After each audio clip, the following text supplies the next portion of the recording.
भारत की अर्थव्यवस्था मंदी के दौर से बाहर आ गई है। कोरोना काल में मोदी सरकार ने अर्थव्यवस्था को उभारने के लिए जो कदम उठाए हैं उसका असर दिखना शुरू हो गया है। अक्टूबर दिसंबर तिमाही में जीडीपी ग्रोथ नेगेटिव से पॉजिटिव हो गई है। नमस्कार, मैं हूं आपके साथ रोहित कौशिक और आप देख रहे हैं बिज तक। इस बार तीसरी तिमाही के जीडीपी के ग्रोथ के नतीजे 0.4% रहे हैं।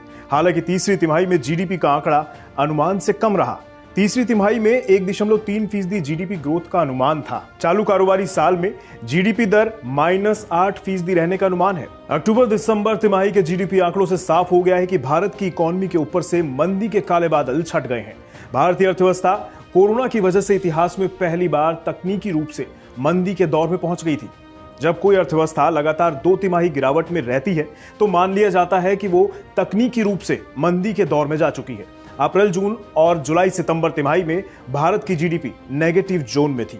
जुलाई सितंबर तिमाही में जीडीपी दर -7.5% रही थी और वहीं अप्रैल जून तिमाही में जीडीपी की दर -23.9% रही थी।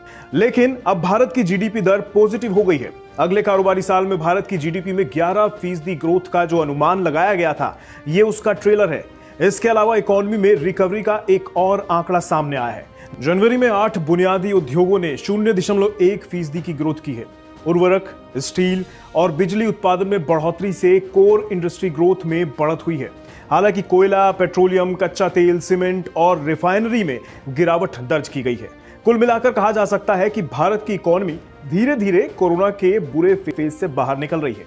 अब कोरोना ने फिर से सिर नहीं उठाया और इकोनॉमी को किसी अनचाही या अनजानी मुसीबत का सामना नहीं करना पड़ा, तो फिर अगले साल भारत के जीडीपी ग्रोथ के आंकड़े नए रिकॉर्ड जरूर बना सकते हैं।